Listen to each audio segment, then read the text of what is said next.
Dibango, en quelques lignes, nous sommes ici au Pullman Hotel, dans la salle, Salon Congo, où le ministre de la Communication et des Médias va dans quelques instants faire face à la presse. Natondi Botondi, Ndekwanga Edi Chala, Basso, Bazul Bakwa Kolanda, RTNC Nangonga Eye, Soko Moni Bilili, Tozwami, Ondako Yamakita, ya Salon Congo, ya Pullman Hotel, na commune ya Gombe. Ezali beaucoup tani Bwantina, Boye, ministre Mokamisa, Meba Panzi Sango. Jolino David Diwampovesa, Makelele, Akoloba, Oboso Panzi Sango, Baibazalo Kola, Elembo, Yabane Kolo Congo démocratique. Kolandema, Misala, Miembula Matari, Ekolo Abiso Congo démocratique, et Sali na Mobu Moko. Le Mokolo Moye, Mobu Moko Moko Kisami, Obokambemi, Boa ministre Mokonzi Sylvestre Ilunkamba, Mbula Matari Eye, Kolandi Samaïza, Mami Matari, Bokengi, Mami Matari Botongi, Bisika Biandenge Nandenge, Biloko Bike, Bia l'État au Kate Ekolo Abiso Congo démocratique.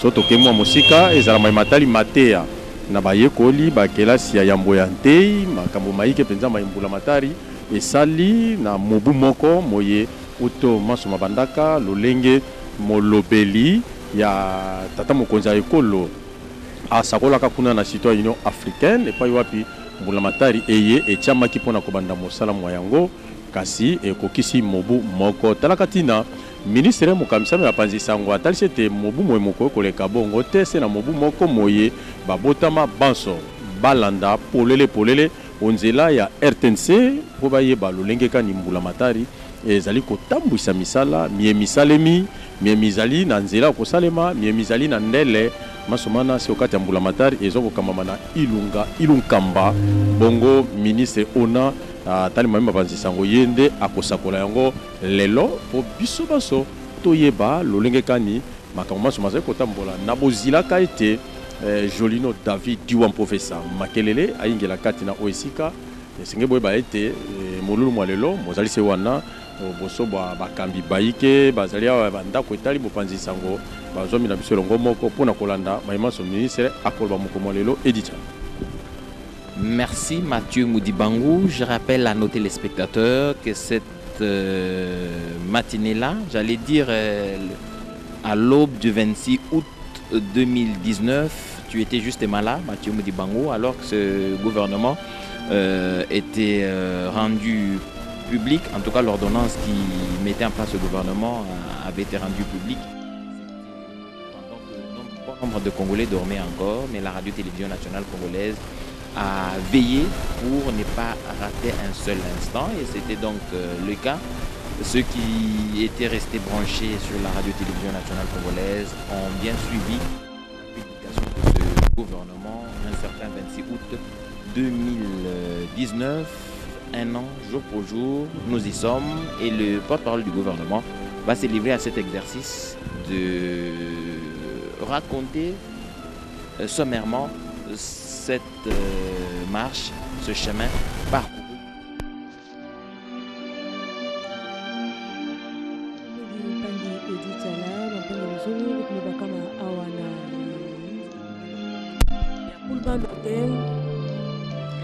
Na commune ya Gombe kisika Nkinzi yokisa salama ya kumwona ntola bampanzi sangu na mbuta lo yake talaka mambo ya kupanza bansangu na nina Jolino Makelele kusa mwana ntola bampanzi sangu onka osama kusa monisa mutindu bisalu me kusa salama na kati ba yinzo bisa na bao bifana sabati kubanda bame baka kiye kwa ya kukisa mvula mosi na luyalu ya Sylvestre Ilunkamba ani mekukisa mvula mosi kubanda lumbu ya makumi zoli na sambano ya ngonda nana mvula difunda mosi na makumi na ivwa pe bubu ya mvula lumbu ya makumi zole na sambano ngonda nana mvula mafunda zole makumi zole iluyalu ya Ilunkamba mekukisa mvula mosi na kukisa mvula mosi ya uyina bafo na monana ntola bampanzi sangu na kumunisa yao mutini biselo salama nani yatakusa tuba kile kinati ndinga ya luyalu Jolino Makelele yina kile bonso kinati ndinga ya luyalu ndifo na monana awa na kuzabisa na beto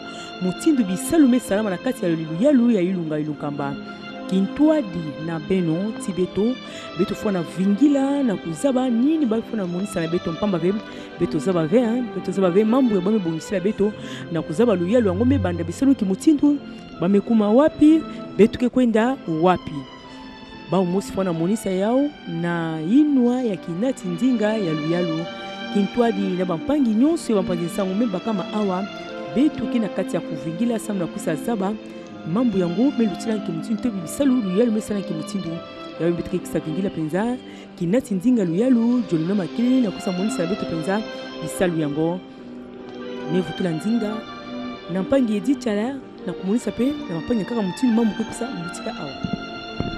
Merci Wivin Diata. Ce gouvernement Ilunkamba compte 65 membres, plus le Premier ministre lui-même. Il a en son sein des vice-premiers ministres, des ministres d'État, des ministres délégués et vice-ministres.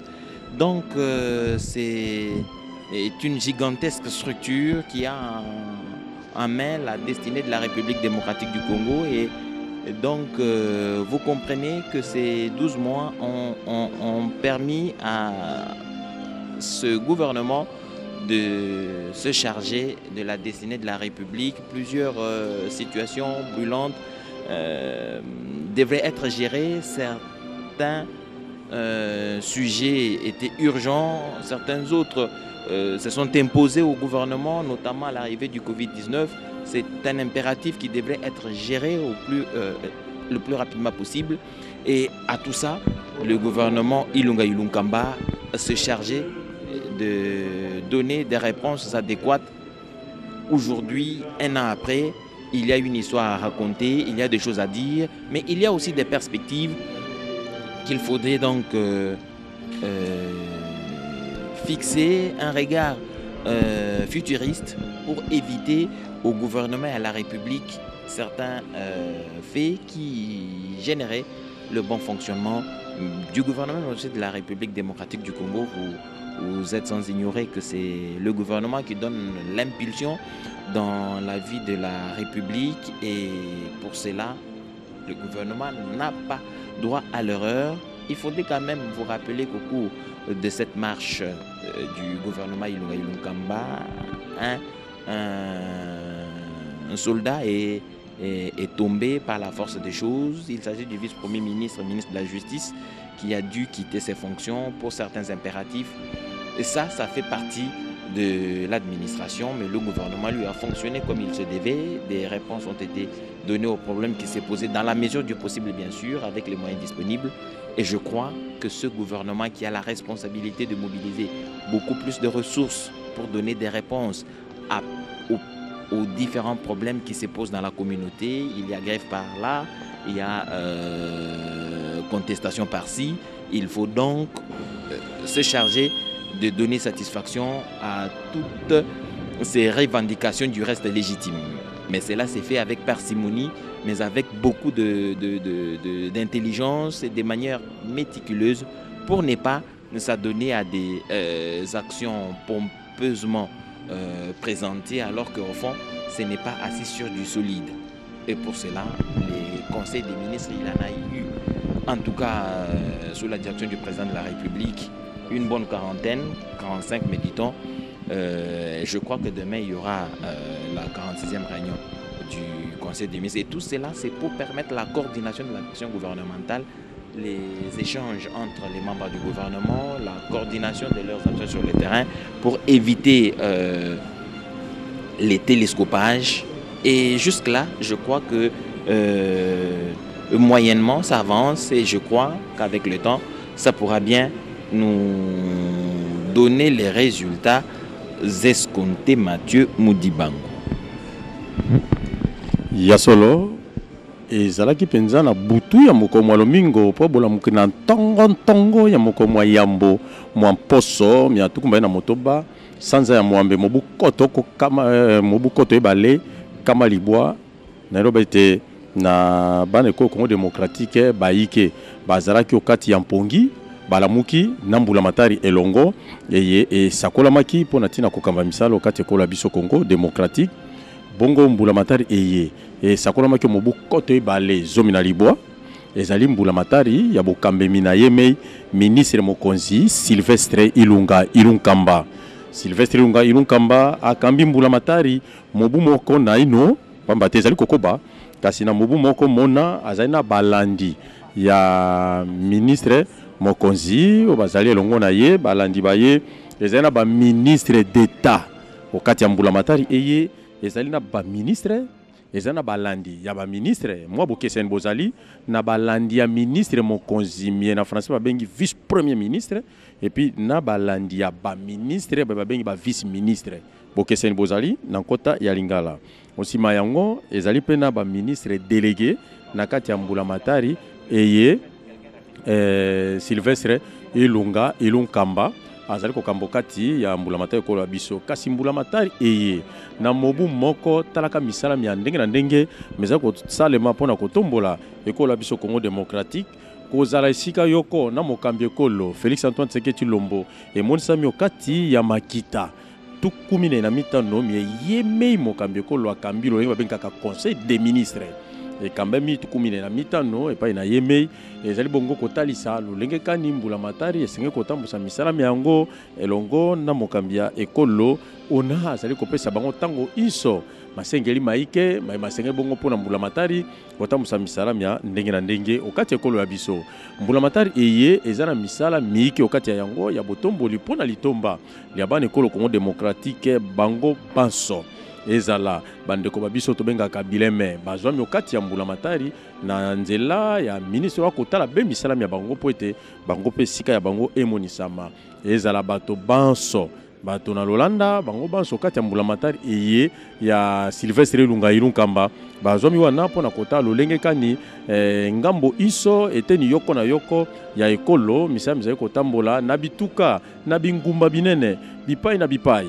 misala miike mizali komonisa mokati ya mbula matari kolandema linaka ya misala mpona komemi mbongwana oetandomba République démocratique du Congo na yango ministre mokonzi Sylvestre Ilunga Ilunkamba ona sa kokamba mbula matari azali te kopesa epusa na molobeli ya mbula matari ekolo Congo démocratique azali bongo kosala bibonga bibale azali pa esusu molobeli ya mbula matari ya ekolo azali pe ministre ya biso bapanzi sango pambate tozali na be erie longo na likita mokomwa lelo ezali conférence de presse to pe likita lié ministre mokambi na biso bapanzi sango akoloba oboso ba biso tokoyoka pe tokolimbolela bino na nkota inei yekolo ya biso lolenge RTNC tango nyonso ezali pene na bino mpona kopesa bino makambo maike tozalaka na commune ya Ngaliema na biloko bien tongo makasi lolenge na bino ete mokolo mwango na sita Union africaine tolamukaki na mbula matari ya biso pamba te RTNC lolenge tozaki wana mponge ezalaki te kino biloko bien tongo penze papi molobeli ya mokambi ekolo ye ona asakolaki nkasa yemei Félix Antoine Tshisekedi Tshilombo atiaki maboko mpona ntina bosakoli mbula matari ekolo ya biso Congo démocratique mbula matari eye kobanda mokolo mei kino lelo ezali kotombola misala ya ndenge na ndenge okati ya etando ya République démocratique du Congo po botalisi ete ya solo eza na litomba linene ete mbula matari ya biso ezali penza kobongisa soki na lobi mwa moke tokende mosika te tozonga mwa nsima moke se na mbula matari eye ya ministre mokonzi Sylvestre Ilunga Ilunkamba obokambemi bwa yemei mokambi ekolo Félix Antoine Tshisekedi Tshilombo nde mbula matari eye epesa epusa na bana kelasi ya yambo ya ntei bazwa matema ofele talaka tina biso tokoki kotalisa ete mbula matari eza kotombola misala ya ndenge na ndenge esili na ino te soko ezali lelo kolakisa mobu moko misala ya misalemi mpona nini te mobu mibale mpona nini te mobu misato tokende kino na elaka na suka lolenge kani makambo maso makotambola maso se mpona lolendo ya bana ekolo Congo démocratique lolenge misala miike mizali komonisama biso banso toza na bozili ya yemei sika ministre oyo naza kokamba misala mitali bapanzi sango ayigela po ete engunduka ondila ebanda botamboli boyango edichala. Merci Mathieu Moudibangou. Marcel Mbwebwe, les locuteurs de la langue Tsholuba ont besoin de savoir ici au Salon Congo du Pullman Hotel, une cérémonie a lieu, c'est l'an 1 du gouvernement Ilunga Ilunkamba.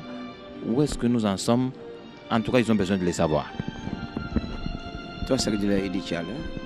Kalau di RTNC tout sang ni buah kamu wa chidi lumunena wa Pullman Hotel Salon Congo mwapo dibo ni cha kwanza muyuki munena udibana balitunga bindila kukumbacho kuamvula mujima wabukala balitunga udi balejele kudi mena mwimi kala nyanda bafundi mwala jibangumu jolino makelele udi tibingila mwabe bwana lokuleja mvula mujimu dibakwata mu bukala ngabo tumvulije kwase bukala ngabo alitunga budi bolongola kudi silvestre yino ngino kamba mwanza mudi amata kuminga bina sambo mwanju wachimu amashika chiri muchabi ni bindi muchitemba lelo mutakumya bina sambo mwanju wachimu amashika chiri muchabi ni bindi makumya bidi wakumba jingula mujimu bukala ngebo budi ni bamena ni bindonde byabo badi makumya samu batano budi ni ba vice premier ministre badi muntu emo budi ba ministre d'etat budi ba ministre budi ba vice ministre bindonde byaba ministre bindi muntu akula muchilu bion swebi bidi bileja ne bukala ngabo litongo budi kwanda byakana tunamasha wase mudi amatano dionso mfumo wali tongo sombele wenza nsangiri munendo sangisha bamena ne kabula mbedi mwabo muba kutangila lwentu laditongo bakadi benze bisangili makumi anani bitano bidi mfumo wali tongo kainda mulombola Felix Antoine Tshisekedi Tshilombo dionso ebimbo kulejene ditongo da kongote ngozedi nimbokala ngabudi bwenda pamuka bwenda bushindika myanda lelo chikumambira bokala ngana tumvuishi mushindo dibukala ngabukwata muri mumvula mujima myanda abubanji mumyanda abungenda mumyanda ya malanda limetunga menyi mumyanda yonsu dibana balitonga bade lankonko netupata danda muna lelo kudi chikumambira bukalenga jonilo makelele udi mena mwimikala myanda abafundi mwala jibangumu ebiki bitu bindi lampinde wakumva mubule mbucham fikala chikumambira bukalenga mwikala kabili mena mwa mutanga bafundi mwala jibangumu mwodi ata munzu wa salon Congo bakumvuje abana balitunga bakali batwilangana kudi bana nabashilangana tomuni deje wa RTNC Ernest Kabila Ilunga bana nabako bonse bakali batwilangana mwina mwabe mwakumona mwakumva mwina muyuko kadibu bindi utuli bindila kudi chikumambila bokalenga edichala ki bikase bindi mwakwanje kwambele bana balitunga bwane bamanye tuli mwabakayi tulitonza chinyi vila chialu kudi Cadet Faizi umvuje bena mwakula Swahili mo mine myande Tosekijila Marcel Mbwembwe, accent wa Foshari, Jopia Television ya Taifa mahali popote mmefata sauti ya umma. Hapa tunapatikana kunako Pullman Hotel ambako sherehe ya mkutano mbele wa pashabari na magazeti imefanyizwa hapo na itafanyizwa punde kidogo na waziri wa serikali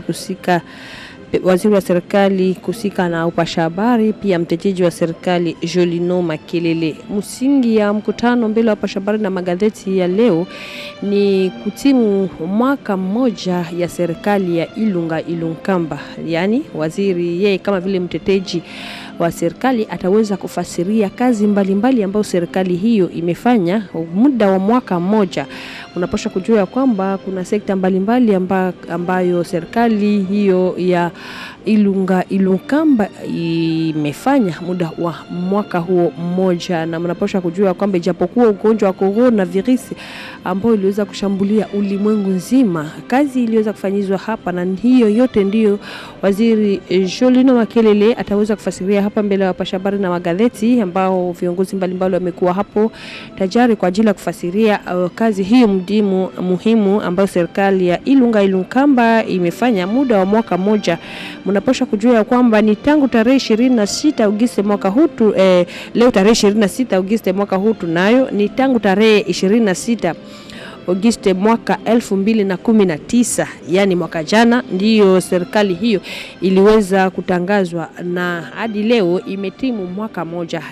Na hiyo kweli ina mafaa mkutano ya leo ambako waziri kuhusika na upashabari punde kidogo taweza kuingia hapo kwa ajili ya kuweza kufasiria raia wa Kongomani wote ambao wamefuata radio pia television ya taifa kazi ambayo serikali hiyo imefanya. Serikali hiyo Ilunkamba ambayo imekuwa na wanamemba 65 kati ya wanamemba hawa makamu wa waziri mkuu, mawaziri makamu, mawaziri wa serikali, waziri pembeni ya waziri mkuu, mawaziri makamu na kadhaa. Na mnapaswa kujua pia kwamba kufuatana na serikali hiyo hadi sasa yapata shauri ya wizara 45 imekusha kuongozwa na baba wa taifa.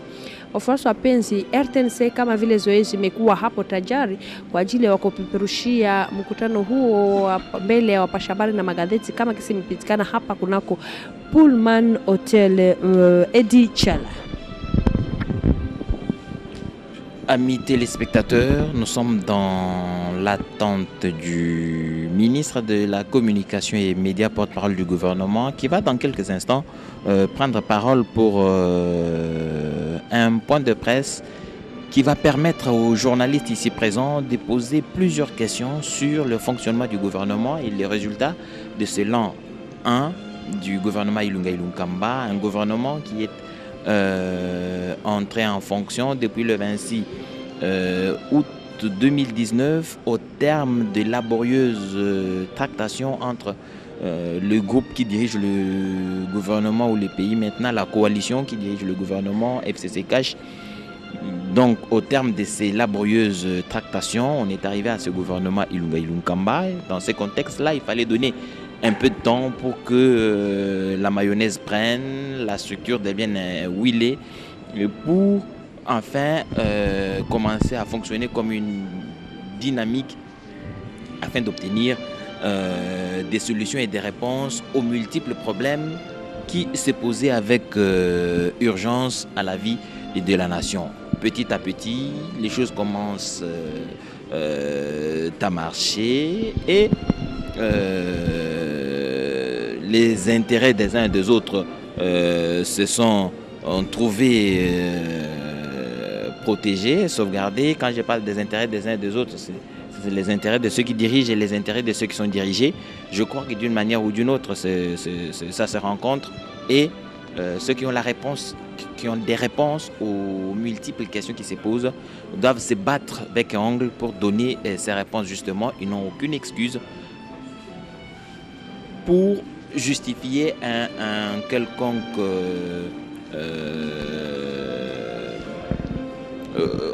report justement des réponses attendues par le peuple de la République démocratique du Congo.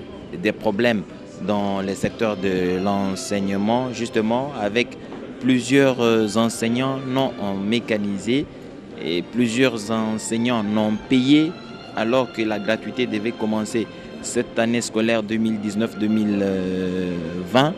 C'était donc la première chaude carotte que le gouvernement Ilunga Ilunkamba devait ménager, je crois, par la détermination du président de la République, Félix Antoine Tshisekedi Tshilombo.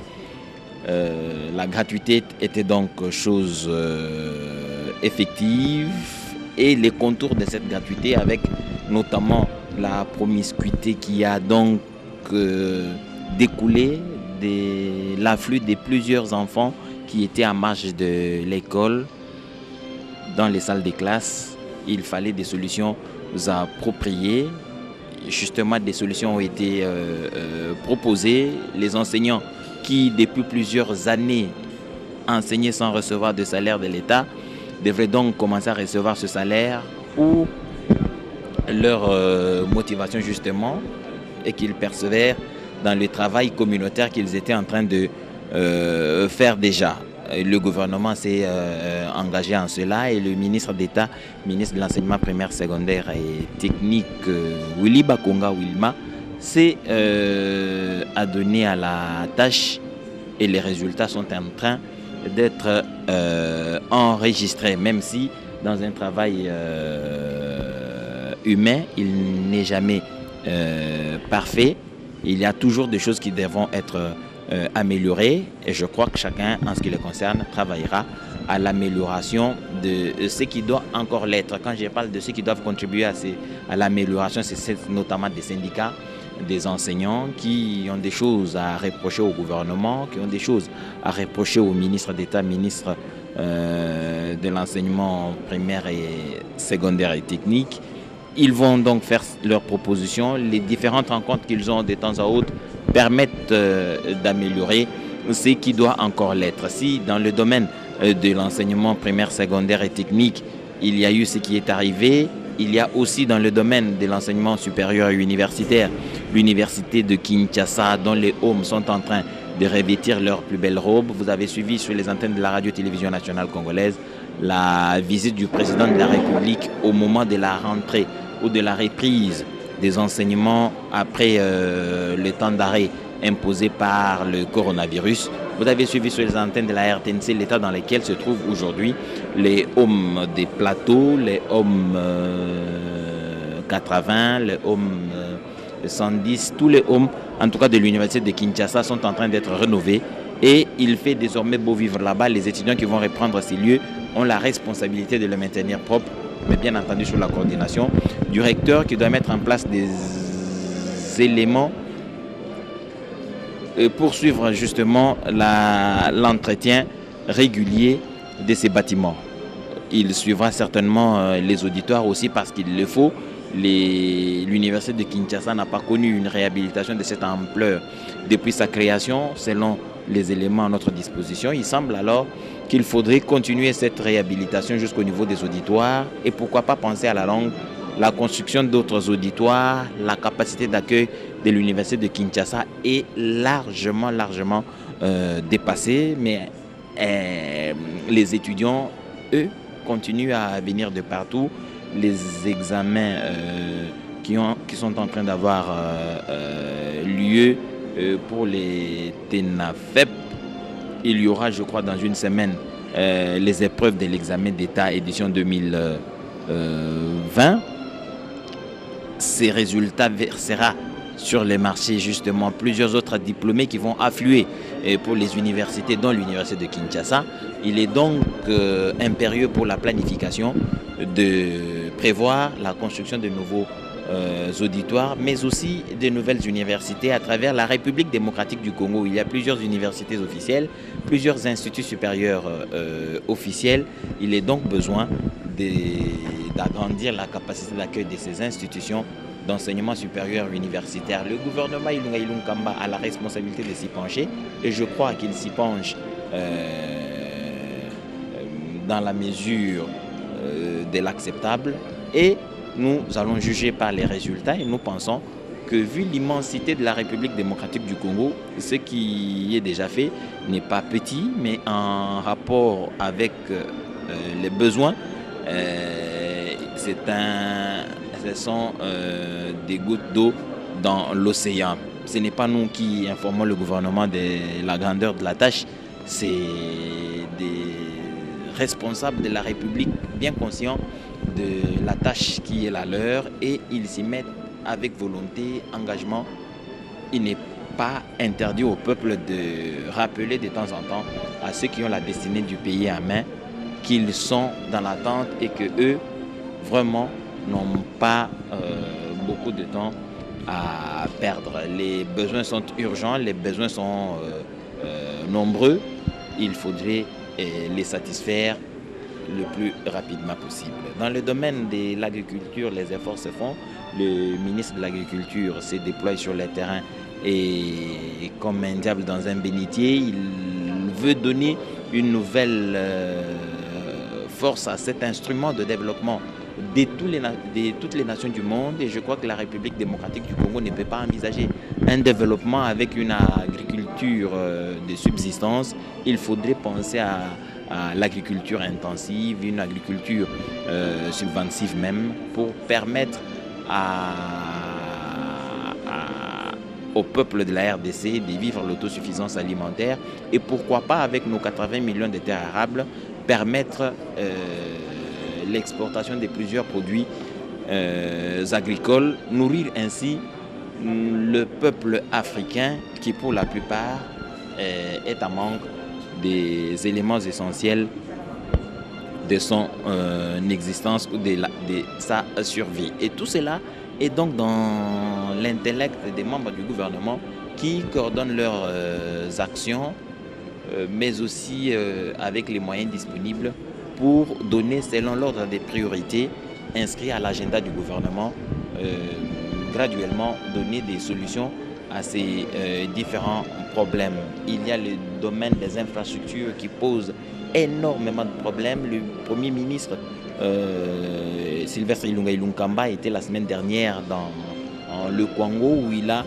lancé les travaux de cantonnage manuel. Cela nécessite des moyens, mais c'est la voie indispensable pour permettre aux producteurs locaux d'acheminer leurs produits au centre de consommation. Cela a été le cas les années 60. Les routes étaient entretenues par des cantonniers et ces cantonniers étaient pris en charge par les gouvernements et le pouvoir central. Maintenant que la décentralisation est effective, il faudrait que le gouverneur, chacun en ce qui les concerne, à tous les niveaux, qu'ils suivent de près cet exercice de cantonnage manuel des routes pour les garder en état et permettre l'évacuation des produits agricoles des paysans à travers l'ensemble du pays. Cela va permettre d'augmenter leur niveau de vie, mais aussi booster l'activité économique sur l'ensemble du territoire national. C'est des éléments, des réponses aux multiples problèmes qui se posent dans le domaine de l'agriculture. Il faudrait donc que l'on commence quelque part. Un chemin de 1000 km commence toujours par un pas, et je crois que ce pas-là, chacun le trouve, le pose, j'allais dire, là où il se trouve. Le gouvernement de la République et dans les autres domaines de la santé, justement, il y a plusieurs actions qui doivent être menées. Des maladies qui sont récurrentes, pandémiques, endémiques même, en République démocratique du Congo doivent être éradiquées, des efforts doivent être fournis. Le ministre d'État, ministre de la Communication et Médias, David Jolino Makelele Diouam-Povesa, vient donc de faire son entrée dans ce salon Congo du Pullman Hotel pour justement cet exercice du point de presse auquel il va se livrer. Et tout à l'heure, c'est en rapport avec l'an 1 du gouvernement de la République démocratique du Congo. Il prend place et il va dans quelques instants prendre parole pour une petite intervention avant justement. Merci beaucoup. Excellences, Mesdames et Messieurs, bonjour et bienvenue dans cette salle prestigieuse et devenue même mythique du Salon Congo Pullman Hotel. Et nous sommes là, vous le voyez à travers ces visuels, parce que c'est l'an 1 du gouvernement Ilunga-Ilunkamba. Et donc nous allons assister et participer à cette conférence de presse qui va tourner autour des réalisations de l'équipe gouvernementale, mais également des perspectives d'avenir, avec son Excellence, Monsieur le ministre d'État, ministre de la Communication et Médias, porte-parole du gouvernement, David Jolino Diouam-Povesa Makelele. Et donc la conférence de presse va comprendre essentiellement 3 moments.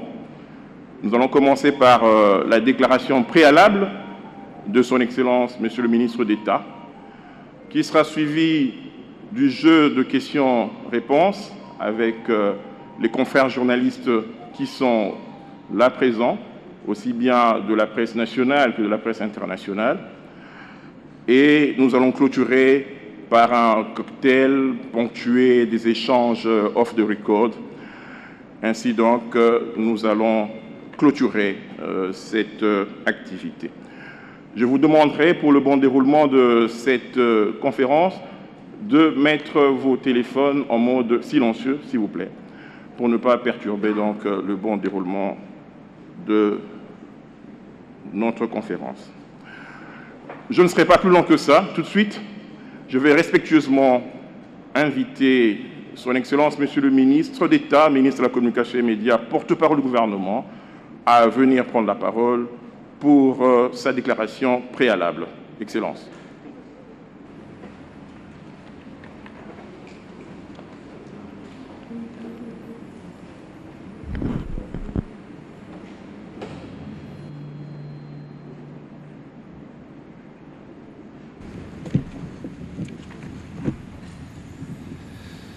Bonjour, mesdames et messieurs. Mesdames et messieurs de la presse, 20 août 2019, 20 août 2020, voici une année depuis que le gouvernement Ilunkamba a été mis en place. C'est sans doute très peu, mais suffisant pour s'en féliciter et rendre grâce à Dieu. En effet, en raison du contexte politique quelque peu surréaliste de sa naissance et des difficultés inhérentes au caractère inédit de l'expérience d'une coalition entre des forces politiques hier farouchement opposées, devenues alliées, plusieurs observateurs et analystes politiques, et non des moindres, ne donnaient que très peu de chance, sinon l'espérance de vie d'un mort-né à ce gouvernement. À cela est venue s'ajouter une pandémie mondiale dont les effets collatéraux ont compliqué davantage la mise en œuvre de sa feuille de route.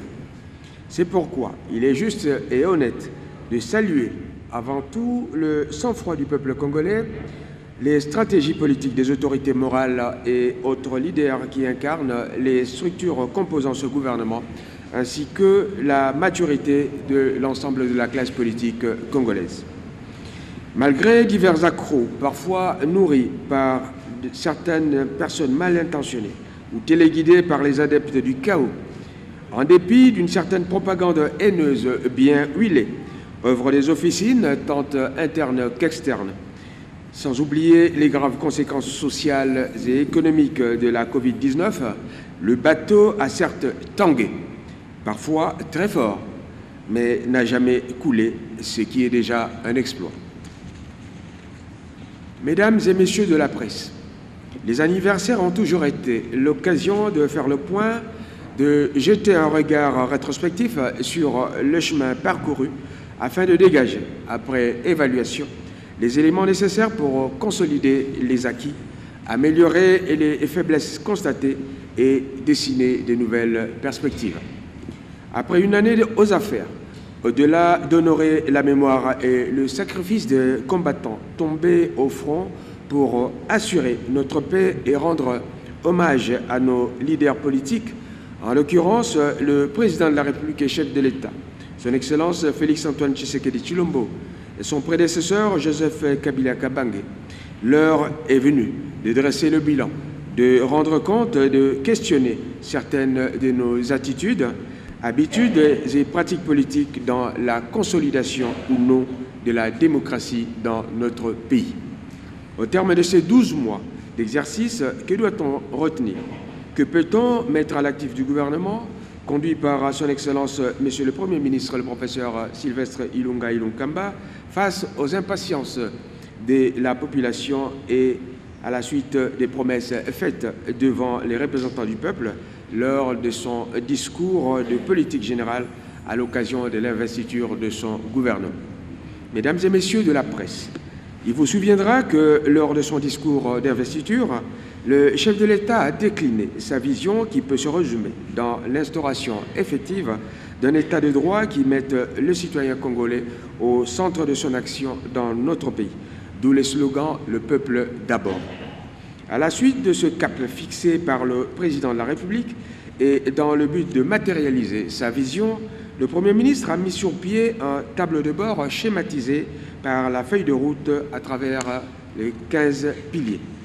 Aujourd'hui, malgré divers obstacles de parcours, dont les défis sécuritaires qui perdurent à l'est du pays, malgré la grave crise économique induite par la pandémie de la Covid-19 et la résurgence de la maladie à virus Ebola à l'Équateur, le gouvernement peut se féliciter et d'avoir donné corps à certaines promesses dont la plus emblématique demeure sans nul doute la gratuité de l'enseignement primaire. Par ailleurs, grâce à la volonté politique imprimée par le chef de l'État, les jalons d'un véritable État de droit ont été posés, des victoires diplomatiques ont été engrangées, la justice est désormais opérationnelle et diverses infrastructures ont été réhabilitées, sinon construites. Enfin, le gouvernement a pu éviter l'implosion du cadre macroéconomique alors que tous les ingrédients étaient largement réunis à cet effet. Pour mieux rendre compte des actions significatives du gouvernement au cours de cette première année de son exercice, je voudrais ici en dresser un tableau non exhaustif, certes, mais suffisamment didactique en passant en revue divers secteurs. Permettez-moi néanmoins de souligner avant tout un autre fait inédit, c'est la tenue régulière des réunions du Conseil des ministres tous les vendredis. S'agissant des travaux de 100 jours initiés par le chef de l'État, l'exécution du programme de gouvernement a été impactée par les travaux de 100 jours dont les réalisations concrètes sont les suivants. Dans le secteur de la santé, construction de 42 centres de santé sur toute l'étendue de la République.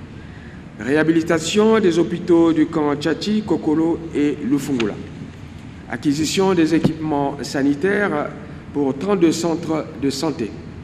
Reconstruction en R+1 d'un pavillon de la clinique Galliema détruit par des incendies. Acquisition de 12 conteneurs de médicaments pour les 26 provinces. Pour le secteur de l'éducation, parachèvement de 153 écoles inscrites dans le programme de construction de 1000 écoles, construction de 11 nouvelles écoles, prise en charge de l'effectivité de la gratuité scolaire. Dans les secteurs des infrastructures routières, suppression des bourbiers et remise en état de praticabilité des routes sur un linéaire de 2830 km, et ce, dans toutes les 26 provinces de la RDC. Asphaltage de la route Boma-Mwanda et Lufu-Songololo, réhabilitation et réparation des 18 bacs, réhabilitation de 32 ponts dont Lubunga, Lubuya dans le Haut-Itouélé, Embo sur l'axe routier Nyango-Iziro, Ingende et Boende, commande de 30 ponts via l'office de route. En ce qui concerne le secteur voirie urbaine à Kinshasa, réhabilitation et asphaltage des avenues des universités, de la foire de Kinshasa, Sayo, Force publique, Kasavubu, Kabambare, Pelende, Kulumba, Taboulei, Koutou, Maïndombe, Kabinda, de l'école, avenue du commerce, Luambo Makiadi, Ex-Bokassa, accès Motel Fikin, avenue de l'Orphelinat, etc. Poursuite des travaux de cette saut de mouton. Autre activité réalisée.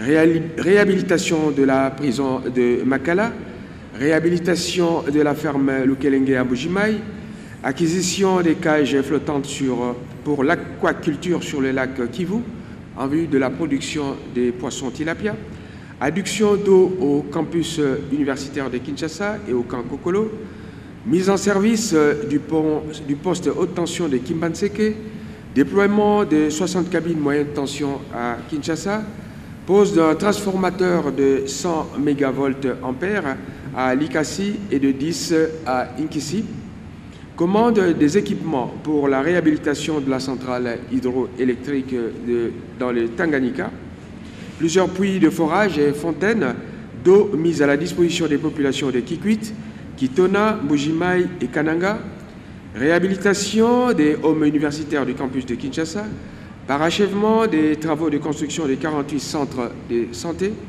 la réhabilitation de l'hôpital provincial de référence de Okatanga, hôpital Janson-Sendwe, la construction de l'entrepôt régional basé à Kisangani pour la conservation et l'approvisionnement des vaccins, intrants et autres produits médicaux dans la partie est du pays.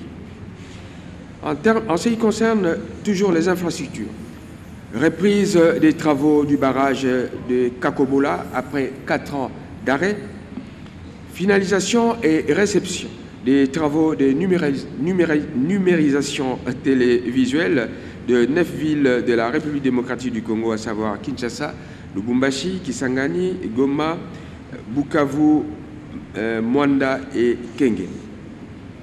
Sur les plans politiques, défense et sécurité, le premier pilier du programme gouvernemental est celui relatif à la pacification du pays ainsi qu'à la promotion de la réconciliation, de la cohésion et de l'unité nationale. Ainsi que le disait M. le Premier ministre dans son discours programme, nul n'ignore que la force d'une nation repose avant tout sur la communion des cœurs et d'esprit et le vouloir vivre ensemble, qui en constitue le socle dans lequel le cap vers l'émergence pour un Congo fort et prospère ne sera qu'un leurre. Aujourd'hui, une année après, la coalition CACH-FCC se consolide davantage autour des questions d'intérêt national, et ce, en dépit des tensions compréhensibles qui peuvent exister entre différentes sensibilités. La coalition demeure unie autour d'un idéal commun afin de consolider la cohésion nationale, selon la vision du président de la République Félix-Antoine Tshisekedi Tshilombo, qui avait encore affirmé au mois de juillet dernier que l'heure n'est pas à la rupture entre les FCC et CACH. On en veut pour preuve la recomposition du comité de suivi FCC-CACH dans le seul but d'insuffler un vent nouveau dans les échanges. En ce qui concerne le domaine sécuritaire, beaucoup de choses ont été accomplies, notamment la réorganisation de l'armée, de la police nationale et d'autres services de sécurité.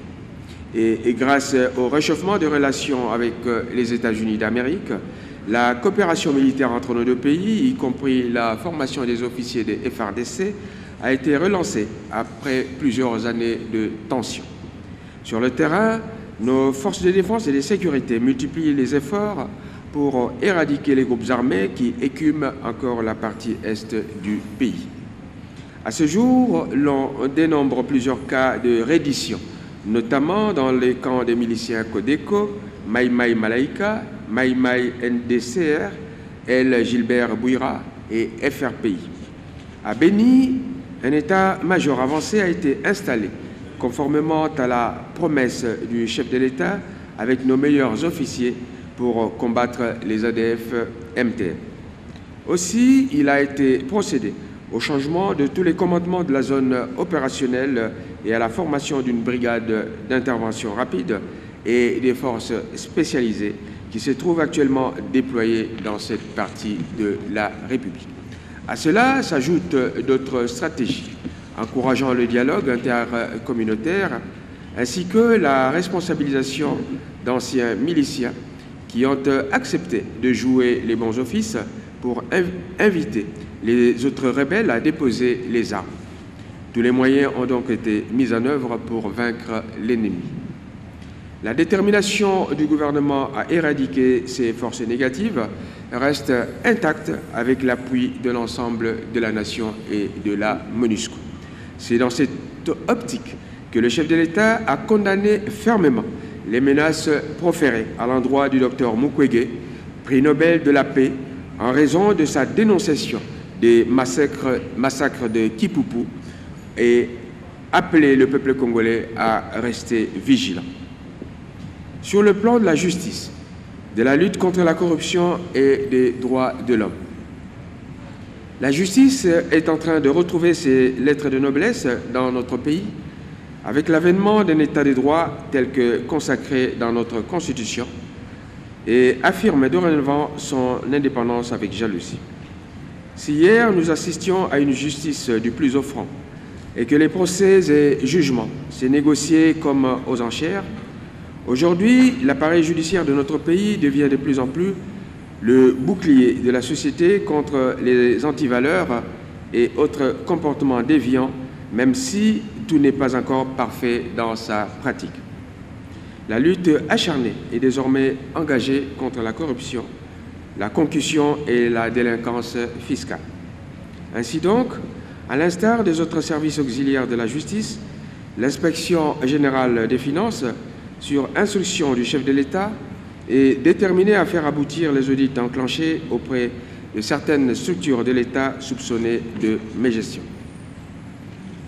L'Inspection générale des finances est déterminée à en finir avec les compensations fantaisistes et autres exonérations fiscales et douanières injustifiées qui plombent nos finances publiques. Elles seront annulées, suivies des pénalités conséquentes à imposer aux bénéficiaires indus.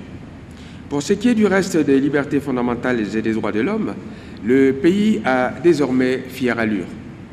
Non seulement que les services de sécurité et des renseignements ont été humanisés, mais les libertés fondamentales se déclinent aisément dans notre pays et les manifestations publiques ne sont plus brimées. C'est le cas de la série de manifestations des partis politiques, toutes tendances confondues, au mois de juillet dernier, mais également du meeting populaire tenu plus récemment par deux opposants qui faisaient leur retour au pays. Bref, plus personne n'est arrêté à cause de ses opinions. Autant souligner également que la RDC ne figurait plus sur la liste des pays africains non éligible à un statut de partenariat commercial privilégié avec les États-Unis parce qu'elle n'accomplissait pas des progrès nécessaires pour répondre aux critères de l'AGOA et qui est aujourd'hui en passe d'y revenir. À ce jour, sous le leadership du président de la République, Félix-Antoine Tshisekedi, la République démocratique du Congo a fourni des efforts considérables en matière de démocratie. Des mesures prises dans ce secteur constituent des réponses positives aux demandes de la communauté internationale, remédiant ainsi à la situation qui avait justifié son exclusion. Au nombre de ces avancées démocratiques qui cimentent l'instauration d'un véritable état de droit en République démocratique du Congo, on peut citer l'ouverture de l'espace médiatique à toutes les tendances politiques, la mise en pied d'un dispositif efficace de lutte contre la traite des êtres humains, se dotant même d'une agence nationale de prévention et de lutte contre ce phénomène. La poursuite de la lutte contre les antivaleurs, notamment par la mise en place et l'opérationnalisation effective d'une agence nationale de prévention et de lutte contre la corruption. La réaffirmation par la République démocratique du Congo de son engagement à la tolérance zéro en matière de recrutement forcé des enfants au sein de FARDC et le fait que notre pays n'apporte aucun soutien aux groupes armés non étatiques qui perpétuent notamment l'enrôlement des enfants dits enfants soldats. L'élaboration d'une stratégie d'inspection du travail à l'échelle du pays qui renforce le rôle de l'inspection du travail, garantit les travailleurs dans l'exercice de leurs droits fondamentaux et œuvre à l'élimination des pires formes de travail des enfants, en particulier dans le secteur milieu artisanal. L'humanisation et le désengorgement des prisons, la création d'un fonds d'indemnisation des victimes des violences parallèles à l'implémentation des mécanismes de justice transitionnelle. Pour ce qui est de la liberté de la presse, il faut noter que grâce à la vision du président de la République, qui veut faire de la presse un véritable quatrième pouvoir, l'on constate une baisse sensible du nombre d'entraves à la liberté de l'information, des cas de censure tels que la fermeture des médias ou encore les confiscations des matériels des journalistes et même la fermeture des réseaux sociaux. Si quelques exactions sont signalées ici et là, cela fait partie des incidents isolés qui ne peuvent en rien démentir les progrès réalisés. En toute hypothèse, l'État entend protéger la libre exercice de la profession journalistique tel que j'ai eu à le confirmer à l'occasion d'échanges de vœux de l'an 2000. C'est pourquoi, d'ailleurs, le gouvernement appelle de tous ses vœux la tenue des États généraux de la presse qui permettront notamment de revisiter la loi sur l'exercice de la liberté de la presse. Sur le plan de la diplomatie et de la coopération internationale, la République démocratique du Congo affiche désormais une ambition de récupérer la place qui lui revient dans le concert des nations et à réhabiliter son image de marque. Plusieurs actions ont été initiées à cet effet par le chef de l'État lui-même, puis par le gouvernement, dans le cadre du réchauffement des relations avec nos partenaires traditionnels, mais aussi par la consolidation des liens avec de nouveaux partenaires. Aujourd'hui, la République démocratique du Congo est de retour sur la scène internationale. La voix de la République démocratique du Congo est de nouveau entendue. Et il n'est plus question de parler des affaires du Congo sans le Congo, ni de compter sur le potentiel du Congo sans les Congolais et sans en payer le prix, notamment dans les domaines de l'environnement ou encore de l'énergie. Même si des esprits malveillants ont glosé sur les voyages présidentiels, il n'en demeure pas moins vrai que les retombées sont là. Notre politique de bon voisinage se raffermit davantage et les victoires diplomatiques de la RDC sont plus que palpables au point que l'année prochaine, notre pays assurera la présidence de l'Union africaine. La diplomatie agissante du gouvernement, sous l'impulsion du chef de l'État, a donc permis de redorer l'image de notre pays. de consolider les relations avec nos voisins, de reprendre le programme avec les institutions de Bretton Woods, de relancer notre partenariat stratégique avec les États-Unis d'Amérique, de redynamiser la coopération avec les pays de l'Union européenne, mais aussi avec la Russie et les pays asiatiques, notamment avec Israël. En août 2019, le chef de l'État a fait une facilitation commune avec le président angolais pour régler le conflit qui couvait entre le Rwanda et l'Ouganda. La République démocratique du Congo est également véritablement de retour au sein des organisations sous-régionales et se met à jour avec ses cotisations. C'est le cas avec la Communauté économique des États d'Afrique, CEAC, avec laquelle une harmonisation est intervenue après la paye de près de 90% des arriérés dus. Il faut également noter la normalisation de nos relations avec l'Union européenne à travers la réouverture de la maison Schengen. L'amélioration des conditions de vie et de travail dans nos représentations à l'extérieur fait partie également de nos acquis. Sur le plan économique, sur le plan de l'agriculture, du développement durable et des petites et moyennes entreprises, cette première année a été marquée par un contexte économique peu favorable, tant au plan interne qu'externe, et cela était dû à plusieurs causes, dont principalement la pandémie de Covid-19. Il faut néanmoins relever globalement des changements importants de la politique budgétaire depuis l'avènement du nouveau gouvernement. Dans cette lignée, les discussions engagées avec les institutions de Bretton Woods, notamment le Fonds monétaire international, ont abouti à la conclusion d'un accord ad référendum sur la mise en œuvre du programme de référence, autrement dit le programme TEST. La RDC a eu l'opportunité d'accéder à l'octroi de diverses facilités au titre d'appui budgétaire auprès des dites institutions. Par ailleurs, lors du sommet Russie-Afrique à Sochi, le 24 octobre 2019, le chef de l'État avait affirmé avoir fait le choix d'un modèle de développement qui consacre le primat de l'agriculture sur les mines, explicitant sa maxime selon laquelle la terre doit prendre sa revanche sur le sous-sol. En effet, la République démocratique du Congo dispose de 80 millions d'hectares de terres arables, dont seulement 10% sont cultivés à ce jour.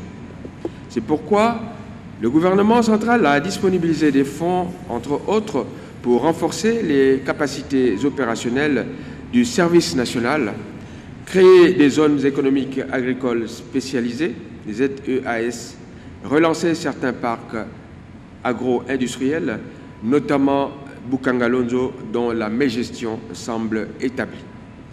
S'agissant des routes de desserte agricole, le Premier ministre a procédé récemment au lancement officiel des travaux de leur entretien permanent par le cantonnage manuel.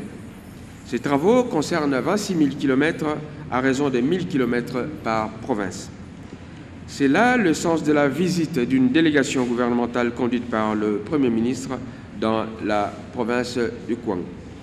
En matière monétaire, le gouvernement poursuit ses efforts afin de stabiliser la monnaie nationale. Après les interventions de la Banque centrale du Congo dans les secteurs bancaires et monétaires, l'exécutif central a davantage rationalisé les dépenses publiques. Et parmi les mesures prises par le gouvernement à ce sujet, on peut relever l'interdiction du recours aux avances de la Banque centrale du Congo pour financer les déficits budgétaires de l'État. La politique monétaire et de change à travers le resserrement de la liquidité, le refus de financement et d'achat de devises, la coordination des politiques à travers la signature du pacte de stabilité entre les ministres du budget, des finances et de la Banque centrale, dans le but de rationaliser les dépenses publiques. Par ailleurs, le gouvernement travaille à la création d'une nouvelle classe moyenne congolaise par l'encouragement des petites et moyennes entreprises. Plusieurs projets sont en cours. Il s'agit entre autres de l'application de la loi de la sous-traitance et la mise sur pied de l'autorité des régulations en la matière. La finalité de cette politique est de donner aux nationaux l'accès à un secteur jusque-là pris en otage par des expatriés. Dans le même ordre d'idée, le gouvernement a réactivé les dispositions légales qui interdisent le petit commerce aux étrangers.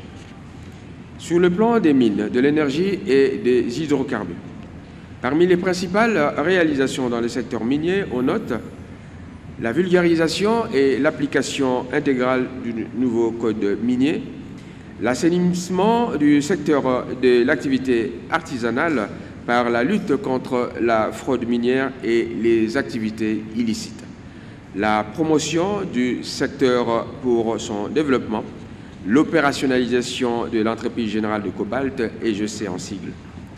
Dans le secteur de l'énergie, il convient de relever qu'il s'est tenu le lundi 22 juin 2020 par vidéoconférence la grande conférence panafricaine sur le projet Grand Inga et l'hydroélectricité en République démocratique du Congo. Plus concrètement, l'on retiendra à l'actif du gouvernement dans le cadre des travaux de 100 jours en matière d'énergie ce qui suit. Inauguration de la centrale solaire SNEL SA de Manono et son réseau de distribution associé. La mise en service de la centrale solaire NURU SAEL de Goma avec 1,3 MW.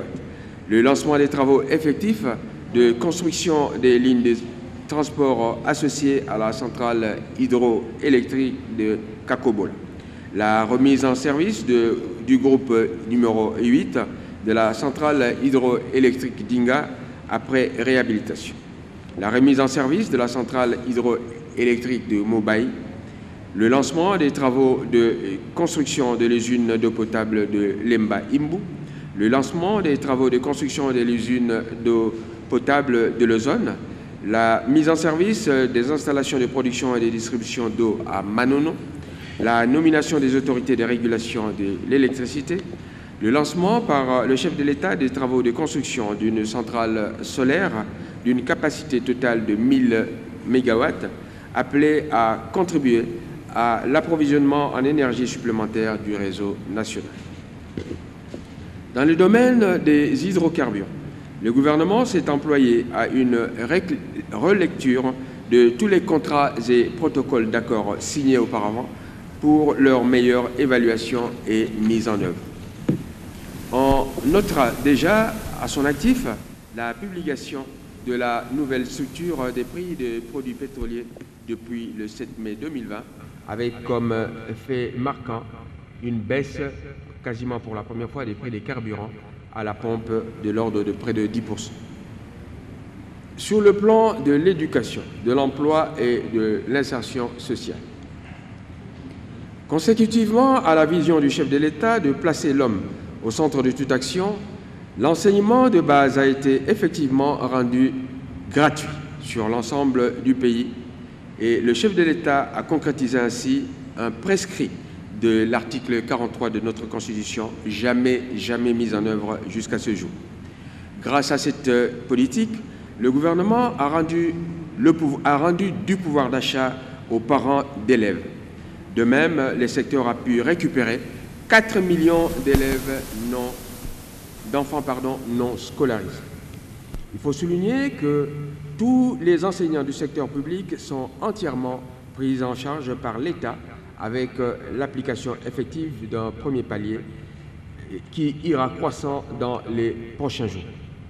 C'est un grand défi et que le gouvernement entend relever en dépit de ses maigres ressources.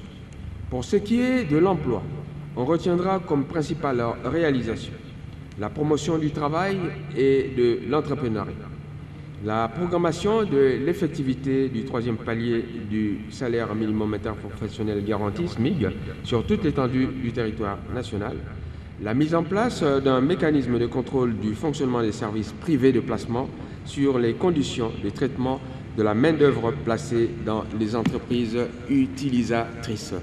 Il faut également relever que l'administration publique est en train de connaître de profondes réformes avec, pour la première fois, la constitution d'un fichier central de référence pour la maîtrise des effectifs des agents des carrières de services publics de l'État. Ce travail a permis d'identifier des cas de doublons et des autres agents fictifs indûment payés par le Trésor public. Ce projet de numérisation a également activé le système intégré de gestion des ressources humaines de l'État et de la paie, avec l'intégration des systèmes informatiques du ministère des Finances, de la Santé, de l'enseignement primaire et secondaire, de l'Intérieur, à savoir la police, et de la Défense, à savoir le FARDC. Ces différentes réformes permettront au fur et à mesure l'assainissement du fichier de la paie et partant l'amélioration de l'enveloppe salariale des agents de l'État. Entre-temps, le gouvernement a fait des efforts, en dépit du contexte défavorable, pour améliorer un tant soit peu le salaire des fonctionnaires de l'État. Aujourd'hui, un huissier touche l'équivalent de 100 $, au taux budgétaire actuel, alors qu'auparavant, il n'en touchait que 65. La paye pour la première fois de 132 000 enseignants non payés, NP, depuis des lustres, offrant ainsi du pouvoir d'achat et une valorisation sociale de ces derniers. L'augmentation du salaire des enseignants dans le premier palier avec promesse du gouvernement d'en payer le deuxième et le troisième. Les enseignants nouvelles unités, NU en sigle, ont été identifiés et recensés par une commission interinstitutionnelle composée des experts de la Banque mondiale, des syndicalistes et même des représentants de l'association des parents. Sur un total de 394 000 nouvelles unités recensées, 144 000 ont répondu aux critères d'éligibilité, c'est-à-dire ceux ayant présenté les documents requis pour leur prise en charge effective par le gouvernement et la Banque mondiale. Le gouvernement avait même déjà décidé de les payer à partir du mois d'avril dernier. Cependant, les difficultés causées par la Covid-19 n'ont pas rendu cela immédiatement possible. Il faut rappeler également que la gratuité devant rimer avec la qualité, les inspecteurs ont été rapprochés des écoles pour plus d'efficacité et d'efficience. Et afin d'occuper les enfants pendant la période de confinement et assurer la continuité de l'éducation, le gouvernement, à travers le ministère de l'EPST, a dû mettre en place plusieurs programmes, notamment la classe télévisée, une plateforme digitale en libre accès, mais également des cours radio diffusés. Retenons que pour la toute première fois de l'histoire de notre pays, il a plu au chef de l'État de créer un ministère chargé des personnes vivant avec handicap et autres personnes vulnérables. Sur le plan de la santé, la situation sanitaire a été essentiellement marquée par la lutte contre la pandémie de la Covid-19 et l'épidémie à virus Ebola. Aussi faut-il relever le courage dont a fait preuve le chef de l'État, acceptant de sacrifier l'essor de notre économie au profit de la protection sanitaire de nos concitoyens. La République démocratique du Congo a ainsi réussi à éviter le pire, grâce notamment aux mesures prises par le gouvernement qui se sont avérées salutaires et ce, sous l'impulsion du président de la République. Ainsi, pour ce qui est de la Covid-19, le taux de guérison se chiffre à près de 90%, avec une faible létalité de près de 2,3%, alors que 17 provinces sur les 26 sont touchées. Les provinces les plus touchées sont, parmi ces 17, Kinshasa, Nord Kivu, Congo central, Haut-Katanga, Sud Kivu. Le gouvernement a salué le savoir-faire de l'équipe du professeur Muyembe pour la conduite de cette lutte, ainsi que tous les acteurs impliqués dans cette lutte. Notons dans le même temps que pour lutter contre les effets néfastes de la pandémie de la Covid-19, le gouvernement a pris plusieurs mesures, notamment l'octroi des avantages aux ménages, notamment la gratuité des factures d'eau et d'électricité, l'interdiction de déguerpissement des locataires pour non-paiement des loyers, la suspension de la ponction de l'IPR et de la collecte de la TVA sur les biens de première nécessité. Après la levée de l'état d'urgence sanitaire Le gouvernement continue d'en appeler au respect des mesures barrières afin d'éviter un regain de contamination à travers des campagnes de proximité conduites concomitamment par le ministère de la Santé et celui de la Communication et des Médias. Pour ce qui est de la maladie à virus Ebola, elle sévit pour l'heure à l'Équateur après avoir été vaincue dans la partie est du pays. À l'Équateur, la situation épidémiologique au 20 août 2020 fait état de 98 cas identifiés contre 38 guéris et 42 décès. Les zones les plus touchées sont Bikoro, Bolomba, Iboko, Mbandaka, Ingende, Wangata, Lotumbe, Lolanga, Mampoko, Lilanga, Bobangi et Monieka. Des moyens sont mis à la disposition des équipes de santé afin d'assurer une prise en charge aisée des malades. Sur le plan des affaires foncières, on a noté une amélioration de la bonne gouvernance foncière avec une lutte sans merci contre les anti-valeurs. On a noté également la maximisation des recettes foncières, l'élimination du clientélisme dans la nomination des conservateurs des titres immobiliers, la diminution sensible des conflits fonciers. Sur le plan de la culture, sport et jeunesse, on va noter l'obstention par notre pays du droit d'organiser les 9e Jeux de la francophonie dont la tenue a été reportée au mois d'août 2022 à cause de la pandémie à Covid-19. Et comment ne pas citer ces dignes fils qui ont hissé très haut le drapeau national grâce à leurs exploits. Je pense personnellement et premièrement à l'équipe nationale de basketball qui, après une décennie d'absence des principaux championnats continentaux, a remporté la première édition de l'Afro-CAN à Bamako, au Mali.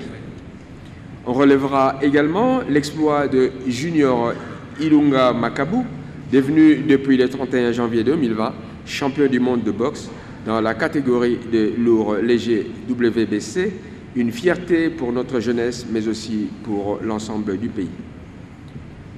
Toujours en matière de jeunesse, il y a lieu de signaler la réhabilitation des brigades agricoles et la production de plusieurs tonnes de maïs par des jeunes gens désœuvrés. La réhabilitation des brigades agricoles et la production de plusieurs tonnes de maïs. On note également la récupération du patrimoine immobilier spolié, autrefois propriété de la jeunesse ouvrière du mouvement populaire de la Révolution. Que dire en conclusion? Après ce passage en revue de quelques réalisations non exhaustives de l'an 1 du gouvernement Ilunga Ilunkamba, qui feront par ailleurs l'objet d'une publication détaillée reprenant les actions de chaque ministère, l'on devine en filigrane l'immensité de la tâche qui reste à accomplir. Et donc, il y a lieu de noter certes des acquis qui ont été capitalisés, mais aussi les défis qui sont énormes à réaliser. La paix n'est pas encore totale. Les besoins sociaux de base ne sont pas encore totalement satisfaits. Le chômage est encore endémique. La stabilité de la monnaie nationale reste encore fragile. Mais la construction de notre pays étant une œuvre collective de longue haleine, il importe que tous nos compatriotes en prennent conscience. Certains comportements, notamment dans le chef des acteurs politiques et les épisodes de crise auxquels on a assisté, ne sont pas de nature à favoriser le vivre ensemble et la consolidation de notre démocratie. Au-delà, lorsqu'on sait combien le climat politique impacte celui des affaires, il nous appartient à tous et à chacun de veiller à l'image de notre pays pour ne pas brouiller le message du gouvernement aux investisseurs. Je voudrais terminer ce mot par un appel du gouvernement à la paix, au patriotisme, à la sérénité et une invitation au travail, seule voie pour produire davantage de richesses au bénéfice du bien-être de nos populations. Que Dieu bénisse davantage notre pays et ses dirigeants. Je vous remercie. C'est donc le gouvernement Ilunga Ilunkamba a donc fait des choses cette déclaration préalable qui a ramassé pratiquement l'essentiel des réalisations du gouvernement. Je vois déjà les confrères journalistes qui piaffent d'impatience pour poser des questions. On va ouvrir le bal. On va prendre une première série de 5 questions. Ceux-là qui seront identifiés viendront tous ensemble ici devant pour poser leurs questions. On va prendre d'abord Willy Kalingai pour le compte de Géopolis. On va prendre Jessie Kabasele pour le compte de la RTNC. Élisée Odia pour le compte de Congo Web. Anthony Chamba, éduc de TV. Avec le masque, je ne vois pas bien. Bon, je vois... Oui. On va prendre une dame quand même, encore. La Voix de l'Amérique, avec Anastasie. Voilà. Willy Kalingai, vous ouvrez le bal, s'il vous plaît. Merci de la parole. Nous nous réjouissons, Excellence, Monsieur le ministre d'État, de cet exercice qui est un acte de respect pour la population et surtout un acte de redevabilité par rapport à la gouvernance. Mais en même temps, je me permets de poser 2 petites questions. Le premier est un constat. Je constate quand même que nous sommes devant un gouvernement de coalition, mais le gouvernement, après une année, la coalition semble être essoufflée. Elle arrive au bord de cette année avec des prises de parole qui dénotent d'un retour de méfiance mutuelle, comme si les gens étaient forcés d'être ensemble et qui n'en pouvaient plus. Alors ma question est celle-ci. Comment le gouvernement, qui est un instrument de performance, peut avoir du succès dans un climat délétère? Est-ce que le gouvernement survivra au retour de la méfiance? Ma première petite question. La deuxième, rapidement, si le modérateur me le permet. Kinshasa n'est pas le Congo, comme on le dit souvent. Mais quand nous allons dans nos provinces, nous constatons qu'elles sont complètement, en tout cas aujourd'hui, dans le chaos.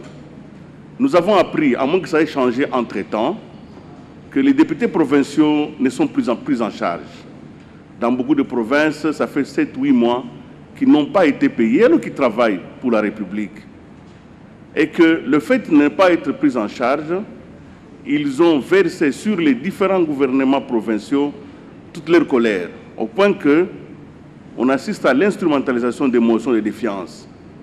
Aujourd'hui, il y a beaucoup de provinces qui n'ont pas de gouverneur. Soit ils ont été défaits, soit certains même sont ici pour pouvoir porter plainte qu'on arrête un gouverneur.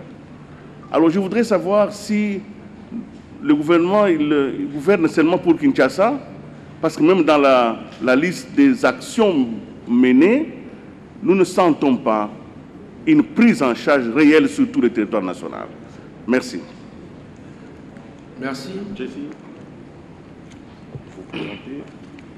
Jessie Kabasele pour la télévision nationale. Monsieur le ministre d'État, je vais rester dans le domaine de la liberté de la presse. On se rappellera que le président de la République avait promis que pendant son mandat, il fera de la presse une vraie 4e pouvoir.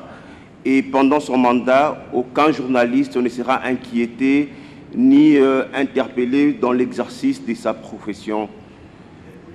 J'imagine que vous êtes sans ignorer qu'on parlerait du côté de Sankourou que la RTNC a été fermée parce qu'ils n'ont pas accueilli le gouverneur à son arrivée. Comment vous expliquez cette situation de la RTNC du côté de Sankourou? Je vous ai entendu dans tout ce que vous avez fait comme bilan du gouvernement. Nulle part vous avez parlé de la télévision nationale qui a accompagné le gouvernement pendant tout ce temps, dotation de matériel et tout. Nulle part vous avez parlé de la télévision nationale. Je voudrais également, ma deuxième question pour terminer, parler du prix Nobel de la paix. On a suivi lors du Conseil des ministres, le gouvernement a condamné les menaces sur l'autre prix Nobel de la paix, le seul d'ailleurs qu'on a. Mais jusque-là, vous ne nous dites pas qui a menacé le docteur Mukwege. et quelles sont les mesures qu'a pris le gouvernement pour que ces personnes qui ont menacé le docteur Mukwege soient mises hors d'état de nuire? Merci, Monsieur le ministre.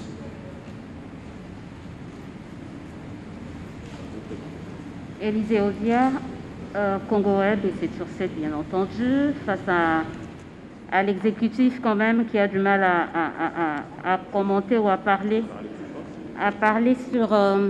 je crois que je vais enlever le masque. Je disais que c'était Élisée Ozière, Congo Web, donc on va en profiter quand même, parce que ce n'est pas chaque jour qu'on se retrouve face à l'exécutif national pour communiquer ce qui se passe à l'intérieur du pays. On va alors en profiter pour se poser quand même une série de questions. Elles seront politiques et également en caractère social. Ça sera par rapport au recensement. On en parle de plus en plus. Est-ce que le gouvernement en fait un préalable pour les élections de 2023? Et quelle est la position du gouvernement par rapport aux réformes électorales? Parce qu'on voit que les initiatives pilules ça et là doivent-elles se faire dans un cadre et lequel? Le mieux indiqué. Et par rapport au bilan, à l'action gouvernementale, si le gouvernement peut nous dire s'il est arrivé à réduire le taux de la faim, et si oui, de combien de pourcents en République démocratique du Congo, quand on sait que l'alimentaire, le PAM, dit que la RDC est devenue et fait partie de 2 pays prioritaires en matière dans le domaine alimentaire. Des choses ont été faites dans ce domaine? Ça ne vous dérange pas de répéter la dernière question là? La réduction du taux de la faim en République démocratique du Congo. Okay. Et enfin, la dernière question, mon prédécesseur a essayé de parler de la télévision nationale. D'aucuns pensent qu'elle a juste changé des dépendances jusqu'au point que le gouvernement ou le Premier ministre ne peut plus diffuser certains de ce communiqué. Quelle est la politique gouvernementale par rapport à cette télévision nationale?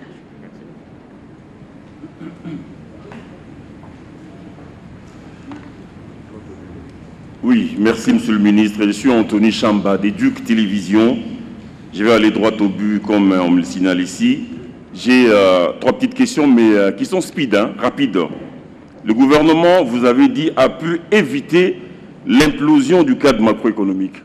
Monsieur le ministre, aujourd'hui, nous ne savons même pas à combien le franc congolais par rapport au dollar américain s'évalue. Les taux, on ne sait pas. Il y a des gens qui changent à 19 000, 20 000, on ne sait pas. Hier, ma voisine a été sidérée lorsqu'on lui a dit qu'une bouteille de Fanta, des 33 centilitres, revenait maintenant à 1500 francs congolais. Moi, je trouve que les cadres, déjà, n'est plus très bon, les cadres macroéconomiques. Deuxième question, vous avez dit, Bukanga Lonzo, la médiation est établie. Si elle est établie, je pense que le gouvernement devait déjà saisir les instances judiciaires pour qu'on sache ce qui s'était réellement passé à Bukanga Lonzo. La dernière petite question, vous avez parlé de la justice, vous avez dit la justice est en train de retrouver ses lettres de noblesse et affirme son indépendance avec jalousie. Mais je reviens ici concernant les feuilletons du ministre de la Justice qui est parti. Il a tripatouillé des documents officiels, il a induit en erreur le Conseil des ministres, il a soulevé une tempête dans un verre, après il démissionnera, mais aujourd'hui il est peinard. C'est ça la justice qui retrouve ses lettres de noblesse? Merci, j'ai dit. Okay. Bonjour Monsieur le Ministre, Anastasie Tudièche, La Voix de l'Amérique. J'ai 2 questions, enfin j'ai 12 questions, mais je vais en sélectionner 2. Je n'ai pas suffisamment, selon moi, entendu les actions que votre gouvernement a pu mener, dans le détail en tout cas, sur ce qui représente 52% de la population congolaise, à savoir, vous m'entendez mieux? Oui, ça va mieux. À savoir les femmes. Le reportage que je suis en train de préparer pour La Voix de l'Amérique se passe dans des maternités où les femmes sont retenues contre leur gré parce qu'elles n'ont pas pu s'acquitter des frais. Des mesures ont été annoncées, vraisemblablement elles n'ont pas été appliquées. Alors il y a cet exemple-là qui me vient tout de suite parce que c'est ce sur quoi je suis en train de travailler, mais le harcèlement sexuel, l'accès au savoir, enfin que fait-on, que faisons-nous pour les femmes aujourd'hui dans ce nouveau gouvernement? Deuxième question, elle est plus technique. Que faire, comment faire pour avoir plus accès aux membres de votre gouvernement? Je représente un média international. où on me pose des questions régulièrement, voilà, il se passe ça, et l'accès aux ministres, l'accès aux personnes qui pourraient répondre à nos questions est extrêmement difficile, et je me retrouve très souvent à avoir à faire des reportages sans pouvoir donner le droit de réponse légitime aux membres de votre gouvernement. Merci. Ok. Merci beaucoup. La première question m'a été posée par M. Kalingai, qui a fait le constat que ce gouvernement de coalition semblait essoufflé et que cela a été attesté notamment par les prises de parole, disons en sens divers, de ses composants. Et la deuxième question, c'est comment le gouvernement peut-il agir pour avoir des succès alors que ce climat est délétère. Je dois vous dire d'abord, M. Kalingai, que ce gouvernement est le fruit d'un consensus qui, autrement, allait mener ce pays vers les abîmes. Les forces qui composent ce gouvernement, à savoir Cash et le FCC, ont bien analysé la situation à la suite des élections qui ont eu lieu, étant entendu que le FCC ont gagné, les membres du FCC ont gagné une majorité à l'Assemblée nationale et que les membres du Cash ont gagné la présidence de la République. Conformément à notre Constitution, il fallait naturellement que le Premier ministre sorti du camp de la majorité qui a la majorité, si je veux dire, à l'Assemblée nationale. Nous étions en face d'une situation inédite, soit que nous allions en cohabitation, le président de la République se contentant de ses pouvoirs régaliens, le gouvernement gouvernant, mais nous avons tous nous avons appelé l'histoire à notre secours, notamment l'histoire des faits qui se sont passés dans certains pays démocratiques fort avancés, à l'instar de la France. Nous avons vu les cas des cohabitations François Mitterrand-Chirac, François Mitterrand-Balladur, Jospin-Chirac, et nous nous sommes dit, Dieu, fais-nous grâce que cela ne nous arrive pas. Parce que ça aurait été le moment bien choisi par les ennemis de la République pour dépecer le Congo, pour balkaniser le Congo, si nous ne pouvions pas nous entendre. Et voici pourquoi nous avons opté pour une coalition plutôt que pour une cohabitation belliqueuse. Et au surplus, il n'y a pas eu d'alternative à ça. Quel est ce groupe, ce parti politique ou ces groupes qui a eu la majorité à l'Assemblée autre que le groupe FCC? Et donc qui pouvait soutenir la venue d'un Premier ministre issu de son milieu. Il n'y en a pas. Donc, le président de la République se devait, puisqu'il est respectueux des institutions, il est garant du bon fonctionnement des institutions et de la Constitution, il se devait d'appliquer la Constitution. Donc, je répète, tout autre candidat, tout autre président élu à la place de Félix Tshisekedi, qui n'aurait pas eu la majorité à l'Assemblée nationale, aurait fait pareil, peut-être pire que Félix Antoine Tshisekedi.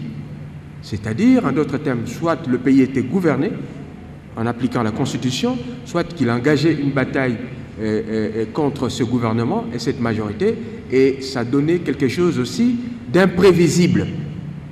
Je l'ai dit tout à l'heure, donc nous avons tenu à faire ça. Certes, je l'ai dit dans mon mot d'introduction tout à l'heure, ce n'est pas de gaieté de cœur qu'il a fallu faire ce mariage entre l'eau et le feu, entre des aspirations connues qui sont divergentes, qui étaient divergentes au départ entre les FCC et Cash.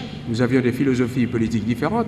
L'agir dont nous rêvions ne correspondait pas forcément à ce que d'autres rêvaient, mais l'intérêt national, l'intérêt du Congo a primé et nous a mené vers cette alliance-là.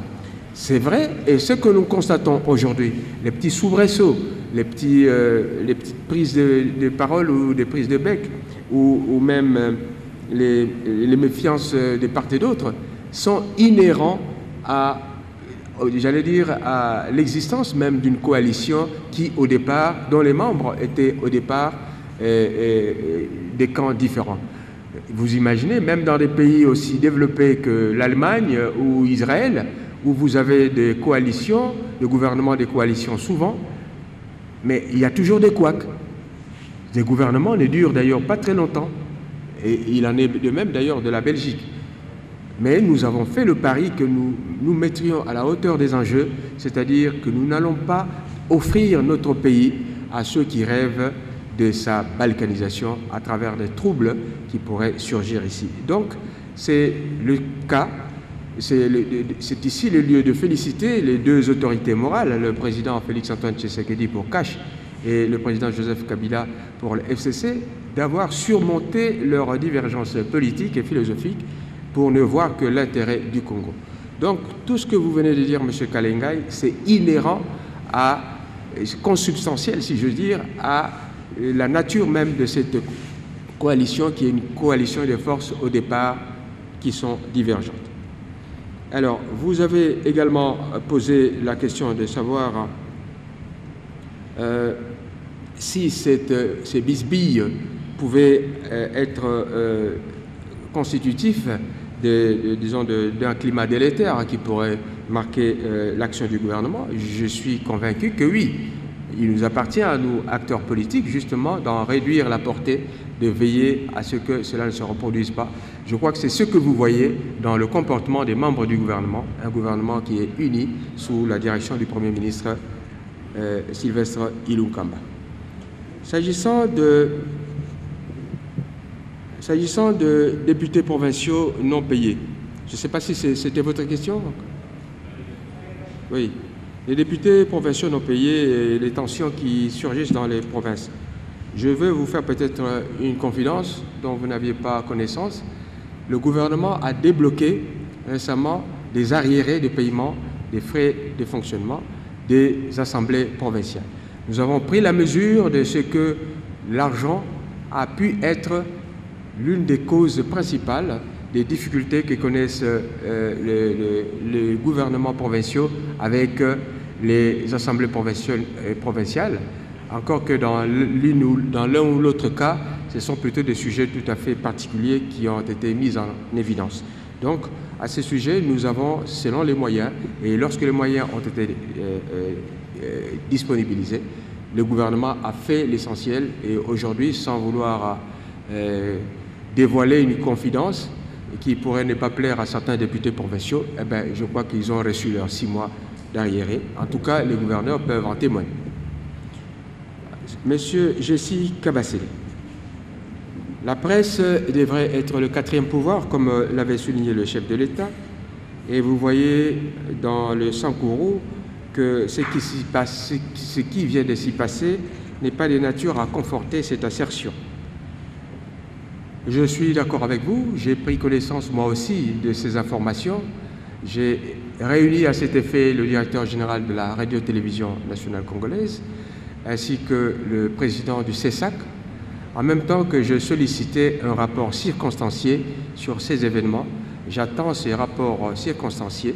J'ai eu le gouverneur de province en ligne, j'ai eu d'autres personnalités qui s'occupent de la sécurité, et donc j'attends des rapports circonstanciés avant que moi-même j'en adresse un rapport particulier au chef de l'État et au Premier ministre.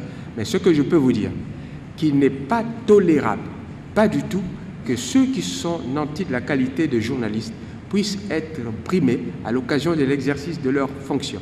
Je m'y opposerai vraiment de manière ferme. Le journalisme est une corporation et il y a un corps des journalistes. Ils savent comment régler leurs problèmes. Les décisions qu'ils prennent dans ce sens-là sont des décisions internes, des groupes qui ont leur autonomie. Et donc, s'il y a eu manquement, à la rigueur, pouvait-on approcher les organes compétents à la matière à l'occasion de ces manquements, ou en tout cas le CESAC qui aurait naturellement pris les mesures concernant le comportement. Et j'en suis gré au président du CESAC parce que de temps en temps je vois passer comme ampliataire des documents qui constituent des réactions à certains manquements à l'éthique journalistique, ça et là. Mais je répète, moi je serai là, je ne tolérerai pas que les journalistes soient brimés à l'occasion de leur fonction, de l'exercice de leurs fonctions. Certes, le droit des journalistes va de pair avec les obligations légales. Et tout cela, je vous l'ai dit dans mon texte, va faire l'objet des états généraux de la presse que j'appelle de tous mes voeux et dont le principe a déjà été accepté par le gouvernement.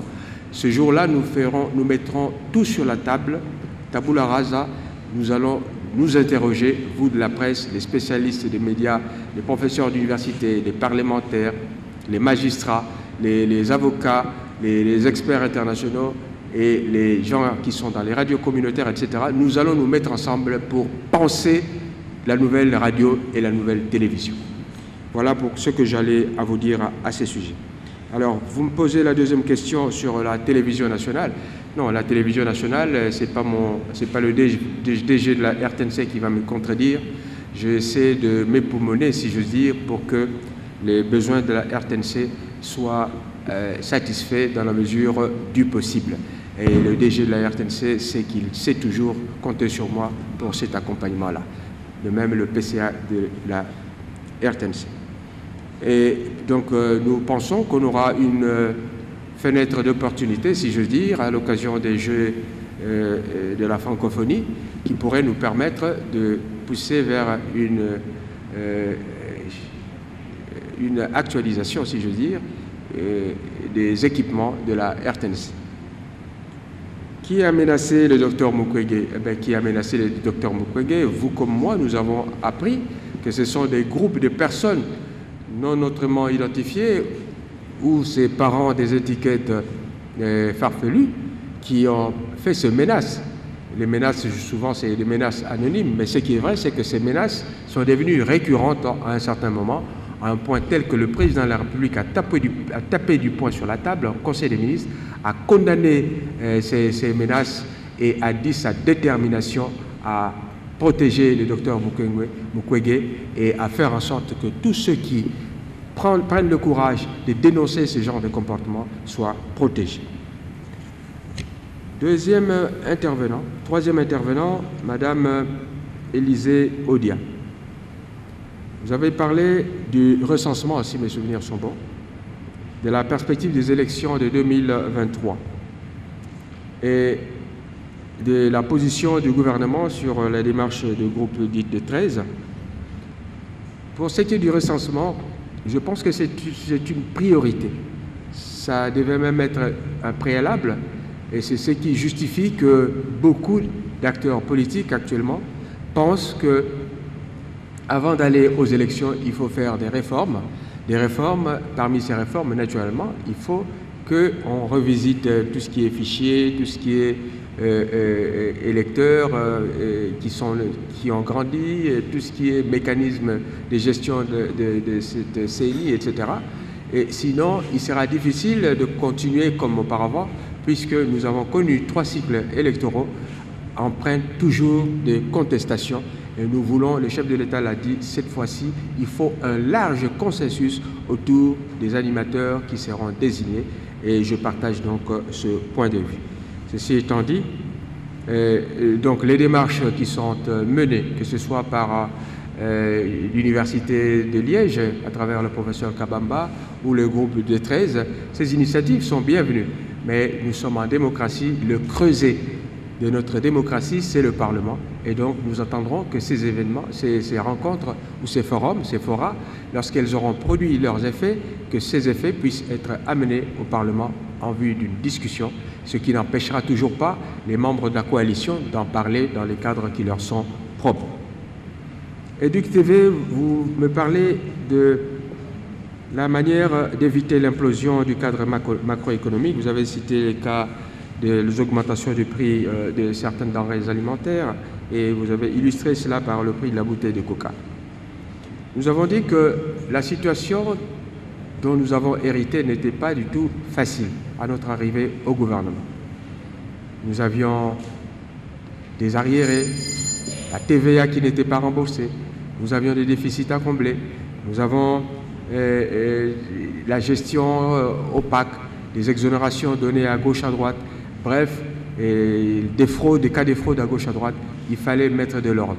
Et lorsque nous avons commencé à mettre de l'ordre, je dois vous le rappeler, c'est en ce moment-là que les institutions de Bretton Woods ont daigné accepter d'envisager de nous accompagner parce qu'il y avait du sérieux.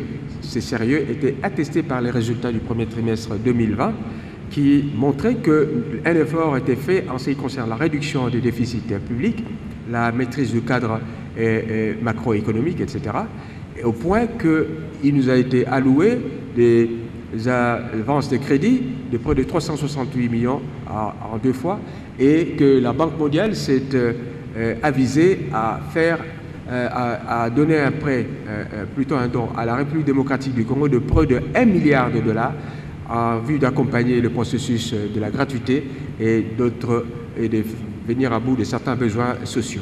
Donc, si nous n'étions pas crédibles, ces grandes institutions n'auraient pas pu venir, j'allais dire, accepter d'envisager la possibilité de retour dans des programmes économiques avec la République démocratique du Congo. Soyez fiers vous-même, je sais que nous sommes les plus touchés par ces histoires, mais suivez aussi le regard des autres. Lorsque vous avez ces 2 institutions, le Fonds monétaire international, la Banque mondiale, et d'ailleurs, par ailleurs, le chef de l'État l'a dit à l'occasion d'un conseil des ministres, le retour envisagé de la République démocratique du Congo à l'AGOA, c'est-à-dire la possibilité d'avoir des relations commerciales privilégiées avec les États-Unis en ce qui concerne la commercialisation de certains de nos produits qui ne seront plus affectés par des taxes particulières, c'est une grande victoire. Et donc, c'est la preuve que nous sommes sur la bonne voie, mais c'est vrai que cette voie, elle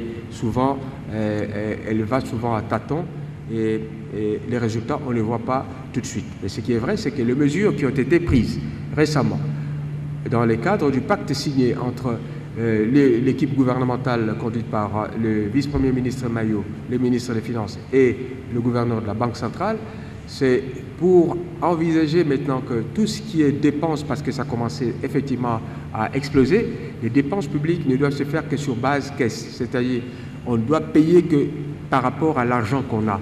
S'il n'y a pas d'argent dans la caisse, on ne paye pas. C'est ce qui a valu d'ailleurs une certaine controverse maladroite récemment.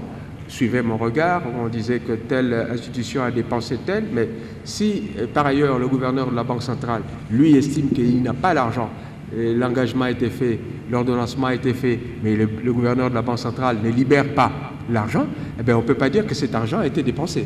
Donc, et il y a comme ça une bonne masse d'argent qui n'est pas dépensée parce que ça ne constitue peut-être pas une priorité, et d'autre part, on n'a pas suffisamment l'état de trésorerie ne le permet pas. Donc il faut vraiment avoir ça à l'esprit et c'est très important pour nous. Et on a vu d'autres mesures, notamment la raréfication des devises sur le marché, des francs sur le marché, pour que les dollars soient plus attractifs et que la valeur de la monnaie congolaise puisse un peu être rehaussée.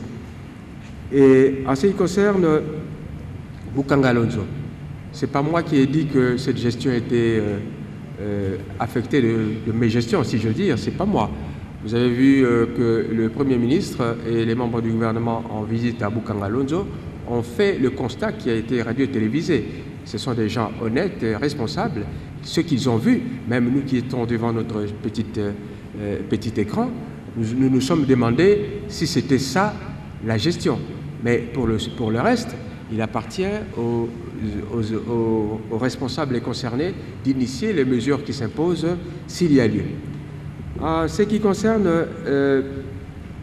le vent de la justice, vous m'avez parlé du cas de vice-premier ministre sortant en charge de la justice, vice-premier ministre, ministre de la Justice et garde des Sceaux. Bon,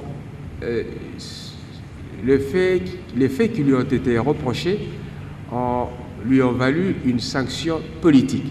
La sanction politique, c'est qu'il a été amené ou contraint à démissionner. C'est ça la sanction politique. Maintenant, s'il existe des indices de culpabilité, il appartient à la justice d'en faire, disons, l'illustration. Comme vous le savez, nous sommes dans le cadre nous respectons l'autonomie de la justice en tant que membre du gouvernement et je ne peux pas m'immiscer dans les procédures initiées ou à initier par la justice. S'agissant du climat, non, ça c'est plutôt lui. J'ai eu une autre question La Voix de l'Amérique, si mes souvenirs sont... Et Madame Élisée Odia. Je crois que j'ai répondu déjà à Maman Olivier Odia. La Voix de l'Amérique. Les réalisations dans le domaine des femmes à l'Est. Nous avons un ministère, une dame en l'occurrence, ma collègue en charge, ministre d'État en charge de la femme, etc., qui se bat nuit et jour pour la promotion de la femme. Et les réalisations les plus concrètes et les plus nombreuses sont justement du côté de l'Est de la République. Et lorsque nous voyons la manière dont elle encadre les femmes, récemment encore, je l'ai vu, en ce qui concerne la maternité de la femme, elle a mené des actions tout récemment, et on favorise également l'accès de la femme au niveau de l'éducation de base, parce que l'une des causes de non-ascension de la gente féminine à l'échelle supérieure, c'est justement aussi qu'elle a une fonction à la fois productrice et maternelle. La fonction productrice, c'est qu'elle est obligée de s'occuper de ses enfants, de sa progéniture, et l'autre tâche, c'est en même temps de ne pas être en situation de, comment dirais-je, d'aller vers les études, vers les formations qui lui permettraient une ascension. Donc cette double approche a fait que notre gouvernement a compris qu'il y a lieu de mettre en ce qui concerne la formation professionnelle, d'associer également la gente féminine dans ces mouvements. Et vous allez voir que les actions qui sont attendues concrétiseront celles qui sont déjà menées par Madame le ministre en charge du genre. Vous avez parlé également de difficultés d'accès aux membres du gouvernement. Je ne sais pas à qui vous faites allusion, mais moi, mes portes vous ont toujours été ouvertes. Je ne connais pas un seul journaliste qui ait demandé à me voir et qui n'a pas reçu satisfaction. Je peux me tromper, mais si je me trompe, je vous autorise à me démentir. Mais en tout cas, chez moi, lorsque le journaliste demande à me voir, je suis accessible. C'est même une priorité pour moi parce que je suis le ministre de la communication et des médias, c'est-à-dire celui qui doit avoir une information. Et pour avoir l'information, toutes les sources, naturellement, sont bienvenues. Voici ce que je pouvais répondre à cette première étape des questions. Merci, Excellence. On va prendre une deuxième.